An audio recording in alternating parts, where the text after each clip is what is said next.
Hello guys, আমরা office থেকে আমরা নেত্রকোনার উদ্দেশ্যে রওনা হচ্ছি নেত্রকোনা হাওর দেখার জন্য।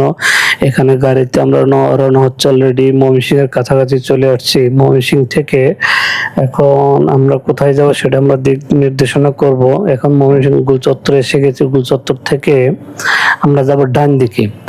ডান দিক থেকে ময়মনসিংহের ওই যে ব্রিজটা পার হব, যেমন এই ব্রিজের কাছাকাছি যে জ্যামটা আছে ময়মনসিংহ স্টেশন, এটা এখানে ময়মনসিংহ ব্রিজটা পার হয়ে এখানে আমরা চলে যাব। দেখেন ময়মনসিংহের ব্রিজ থেকে কত সুন্দর দৃশ্যগুলো দেখা যায়। আমরা বাসের মধ্যে প্রায় 57 জন লোক আছে, আমার অফিস কলিগ সবাই। এখানে আমার 14 ম্যানেজার স্যারও আছেন, সে আমাদের লিডারশিপ করছেন। তো এখন আমরা রওনা হচ্ছি টোটালি একদম নেত্রকোনার গ্রাম অঞ্চলের রাস্তা দিয়ে। সামনে ছোট ছোট বাজারগুলো আছে এবং তাদের এলাকায় কত সুন্দর সুন্দর দেখেন বিল। এই নেত্রকোনা আমরা শুধু বিলই দেখতে পাই, কারণ এরা যে প্রতি বছর এখানে এই নৌকা ছাড়া এই এলাকার মানুষ থাকে কিভাবে সেটা আমি বুঝি না। তো দেখতে দেখতে মোটামুটি আমরা চলে আসলাম এই হাওরের কাছাকাছি। আমাদের প্রায় 3.5 ঘন্টা 4 ঘন্টা সময় লেগেছে। তো 4 ঘন্টার মধ্যে আমরা নৌকা ঘাট আসছি। নৌকা ঘাটতে আমরা নৌকাটা আসলে আমরা আগে ঠিক করে রেখেছিলাম ফোনে ফোনে। তো নৌকা ভাড়া মোটামুটি আমাদের অনেক টাকাই লেগেছে। এখন নৌকায় উঠে নৌকায় ছাড়লাম। তো নৌকাটা বেশ বড় সড়ো ছিল। এখান থেকে আমরা অফিস কলিগ যারা আছে, কিছু উপর আছি কিছু নিচে আছি। আমাদের খাওয়া দাওয়ার আমরা ঢাকা থেকে রান্না করে নিয়ে আসছি, বিরিয়ানি পোলাও আর অনেক কিছু আছে এখানে, ফল ফ্রুট।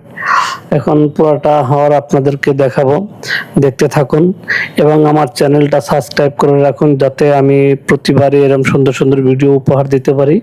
সে ভিডিও দেখার জন্য আমার এই চ্যানেলের নাম MMI টিভি। সেই MMI টিভির চ্যানেলটায় আপনারা ঘুরে আসবেন। যদি ভালো লাগে সাবস্ক্রাইব করে লাইক করে যাবেন, এবং আপনারা যদি সাবস্ক্রাইব করে লাইক করে যান তাহলে আমার এই ভিডিওগুলো সার্থক হবে। আমি আপনাদের সুন্দর সুন্দর ভিডিওগুলো উপহার দিব।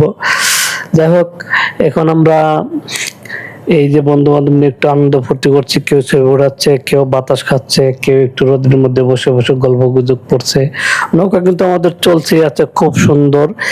এই নৌকা থেকে নেত্রকোনা হাওর পর্যন্ত 3 ঘন্টা সময় লেগেছে। তাহলে বুঝেন, আমরা ঢাকা থেকে নেত্রকোনা ঘাট পর্যন্ত আসছে 3.5 ঘন্টা, এখান থেকে আরো 2.5 ঘন্টা 3 ঘন্টা লাগবে। তার মানে 6 ঘন্টা আমাদের সেই নেত্রকোনা এই হাওরের দ্বীপ, এই হাওরের দ্বীপে এসে পৌঁছে গেছি। এখানে আমাদের বন্ধু বান্ধব যারা আছে অনেকে দলবদ্ধ হয়ে জায়গায় জায়গায় চলে গেছেন। কেউ গোসল করবেন, কেউ আরেকটা নৌকায় উঠে এদিক সেদিক ঘুরবেন। আর এখানে আমরা কিছু লোক আছে, আমরা ফুটবল খেলবো। সেই ফুটবল খেলার মাঠটা আমাদের এই ডান পাশে আছে। তো এই জায়গাটা আমার খুব ভালো লাগছে। আসলে আমি একটা জিনিস চিন্তা ভাবনা করছি, এই এলাকার মানুষ পানিবন্ধু হয়ে থাকে সারা বছর। নেত্রকোনার মানুষ কতটা কষ্টে থাকে, আসলে আমরা না আসলে বুঝতেই পারতাম না যে এরা আসলে খুব কষ্ট দুর্ভোগের মধ্যে দিন কাটায়। আমাদের উচিত ছিল এদেরকে কিছু সাহায্য করার জন্য। আসলে সে প্রস্তুতি তো আমরা নিয়ে আসিনি, আমরা আসছি একটু আনন্দ ভ্রমণ করার জন্য। এখানে আমাদের আনন্দ ভ্রমণটাই ছিল উদ্দেশ্য, কিন্তু এনে কারো সর্বনাশ, কারো আবার পৌষ মাস এরকম হয়ে যায়। কারণ আমরা আসি আনন্দ করতে, আর এরা খুব কষ্ট দুর্ভোগের মধ্যে দিন কাটাচ্ছে। আমাদের দেখে তারা হয়তো অন্যরকম ফিল করছেন। তো এখানে দেখেন এই পানির মধ্যে, পানিটা খুব স্রোত।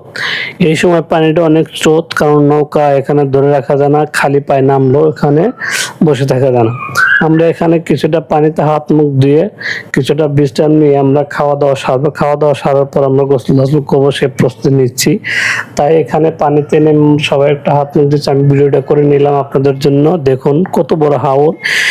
এই মাথা থেকে ও মাথা যদি আমরা তাকাতে যাই তাহলে অনেক ব্যাপার। এখন আমরা ফুটবল খেলেছি, ফুটবল খেলতে খেলতে খেলতে যখন ক্লান্ত হয়ে যাব তখন আমরা পানিতে নামবো। এই পানিতে নেমেছি, পানিতে নামেই দেখি এত স্রোত, এত স্রোত। হয়তো আমরা 88 বন্যায় শুনেছি যে খুবই স্রোত, সেই স্রোতটা আমরা ফিল করতে পারছি। তো কেউ আর দূরে যায় না, কারণ পা ধরে রাখা যায় না এবং শরীরটা বাসিয়ে রাখা যায় না। এখন গোসল করে আমরা খাওয়া দাওয়াটা সেরে নিচ্ছি। এই যে সবাই খাচ্ছি, মনের আনন্দে খাচ্ছি নৌকার ছাদে। আসলে ফিলটাই আলাদা। এখানে যে যেমন পারছে খাচ্ছে, এনে কারো কোনো খাওয়ার দিক দিয়ে কমতি নাই। আপনাদেরকে আমন্ত্রণ রইল। আমরা আবার প্রতি বছরের ন্যায় আল্লাহ বাসে যদি রাখে আবার আগামী বছর আসব। তো এখানে না অন্য জায়গায় আসব, সে ভিডিওটাও আপনাদেরকে দিব। তো সেই ভিডিওগুলো দেখার জন্য এই চ্যানেলটা সাবস্ক্রাইব করে রাখবেন, তাহলে প্রতি বছর যে আমরা ট্যুরে যাব সেই ট্যুরের ভিডিওটা দেখতে পারবেন। তো এখন আমরা রওনা